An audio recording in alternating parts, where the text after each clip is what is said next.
Herbals, skin care ఈ రెండు కూడా చూడడానికి సిమిలర్ గానే ఉంటాయి అండ్ ఒకదానికి ఒకటి ఇంటర్లింక్ అయ్యే కనిపిస్తాయి. సో ఈ స్కిన్ కేర్ ప్రోడక్ట్స్ ఎంత వరకు సెట్ అవుతాయి?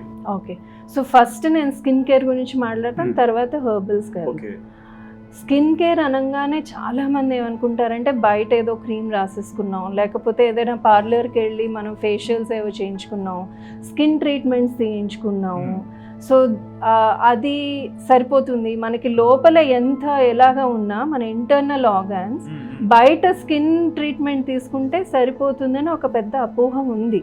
యాక్చువల్గా అది నిజం కాదు. మన లోపల ఎంత మన శుద్ధంగా ఉంటే, అంటే మన గట్ కేర్ బాగుంటే స్కిన్ బాగుంటుంది, మన గట్ బాగుంటే హెయిర్ బాగుంటుంది. సో ఏంటంటే బేసికలీ మనం స్కిన్ అప్లికేషన్స్ అన్నీ వాడుకుంటున్నా కూడా లోపల కూడా క్లీనింగ్ చేసుకోవాల్సిన అవసరం చాలా ఉంది. అది ఎలాగా మందుల ద్వారా కాదు, మన దినచర్య, మనం తీసుకునే ఆహారం కూడా ఒక పెద్ద ఎలిమెంట్ ఉంటుంది.